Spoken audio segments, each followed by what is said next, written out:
Hello दोस्तों, कैसे हो आप लोग। आई होप कि आप लोग ठीक हो गए। आज हम पढ़ने वाले हैं एमपी बोर्ड क्लास 8 भाषा भारती हिंदी चैप्टर नंबर 6 भक्ति के पद।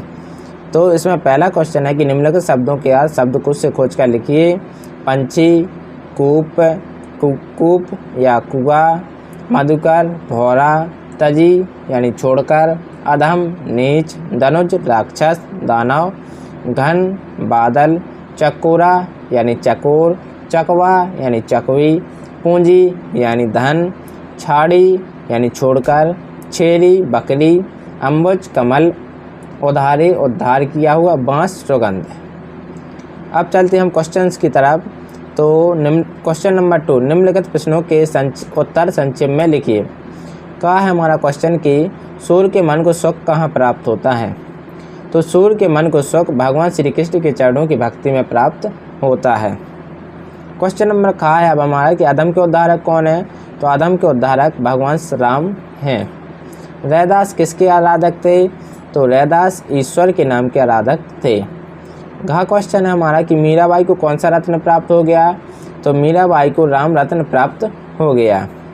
अब आते हैं क्वेश्चन नंबर 3, निम्नलिखित विकल्पों में से सही विकल्प चुनिए। पहला है प्रभु जी तुम चंदन हम पानी, खालिस्तान पंक्ति किस कवि की है। तो यह पंक्ति है रैदास की। क्वेश्चन नंबर खा, तुलसी की भक्ति निम्नलिखित में से किस भाव की है। तो सखा भाव, दास भाव, मित्र भाव या गुरु भाव। तो इनकी भक्ति है दास भाव की। अब है गा, ब्रज भूमि में किसकी झाड़ियाँ कुंज अधिक मिलती हैं। आम, जामुन, नीम, करील। तो ब्रज भाषा में करील की झाड़ियाँ अधिक मिलती हैं। इसका उत्तर होगा करील। अब आते हैं हम घा पर, निम्नलिखित रचनाकारों में से किसका संबंध राजस्थान से है। तो दोस्तों मीराबाई का संबंध राजस्थान से है। आंसर होगा इसका ई। अब है क्वेश्चन नंबर 4, निम्नलिखित प्रश्नों के उत्तर विस्तार से लिखिए। पहला क्वेश्चन है हमारा कि जहाज का पंक्षी किस बात का प्रतीक है, स्पष्ट कीजिए। तो देखो दोस्तों, जहाज का पक्षी भगवान श्री कृष्ण रूपी जहाज पर स्थल के दूर या समीप होने की जानकारी देने वाला पक्षी रूप भक्त है। जिस प्रकार समुद्र से यात्रा करने वाले जहाज से जमीन किधर है और कितनी दूर है, इसकी जानकारी के लिए पक्षियों को छोड़ा जाता है। जब जमीन कहीं नहीं दिखती और जमीन पक्षियों की पहुंच से बाहर होती है तो पक्षी लौटकर जहाज पर आ जाते हैं।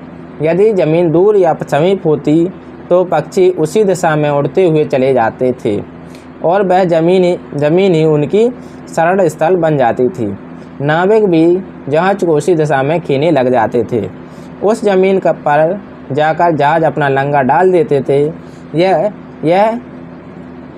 यह उस समय होता था जब कुतुबनुमा आदि दिशा सूचक यंत्रों का आविष्कार नहीं हुआ था। इस पद में कवि ने अपने आप को जहाज के पक्षी के भक्त के रूप में चित्रित किया है, जो बार बार सभी ओर से निराश होकर भगवान श्री कृष्ण के चरणों रूपी जहाज पर शरण प्राप्त करता है। क्वेश्चन नंबर खा है अब हमारा, तुलसीदास ने किस किस के उद्धार का उल्लेख किया है।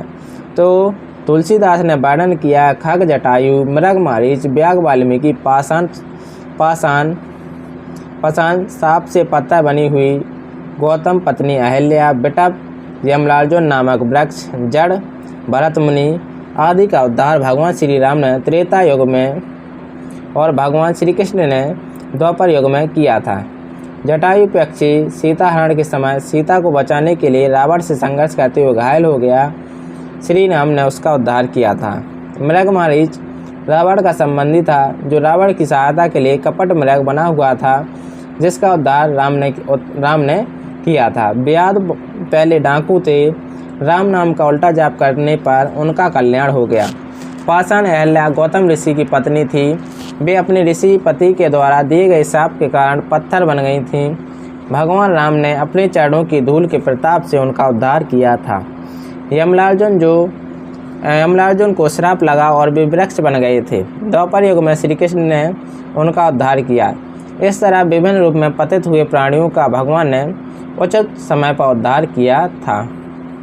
अब हमारा क्वेश्चन नंबर का, रैदास ने भगवान का अपना संबंध स्थापित करते हुए किस किस से अपने को जोड़ा है। तो इसका उत्तर होगा रैदास ने भगवान से अपने आप को कई तरह से जोड़ा है। उन्होंने भगवान को चंदन, धन, चंदन, घन बादल, चंद्रमा, दीपक, मोती के रूप में है और अपने आप को क्रमशः पानी, मोर, चकोर, बत्ती, धागे के रूप में चित्रित किया है।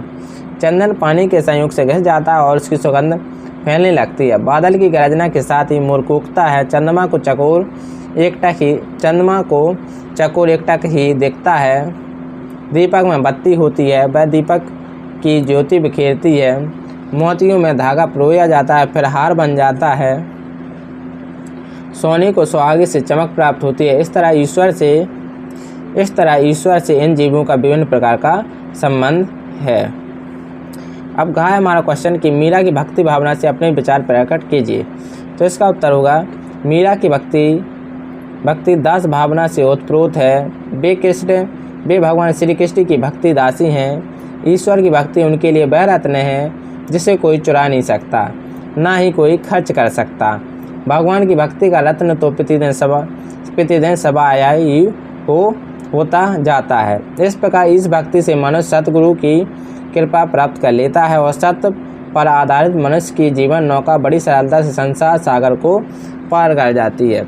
ईश्वर की भक्ति ही मनुष्य को उद्धार प्राप्त करने का एकमात्र साधन है। ईश्वर की भक्ति तो संसार के विविध वस्तुओं के प्रति मोह त्यागने पर ही प्राप्त होती है। अब आते हैं हम क्वेश्चन नंबर 5 के निम्नलिखित पंक्तियों की आशा स्पष्ट कीजिए। तो दोस्तों ये हम अगली वीडियो में इसको हम आशा स्पष्ट करेंगे। तो दोस्तों अगर ये आपको वीडियो पसंद आई हो तो प्लीज़ लाइक एंड सब्सक्राइब करना ना भूलें। Thank you.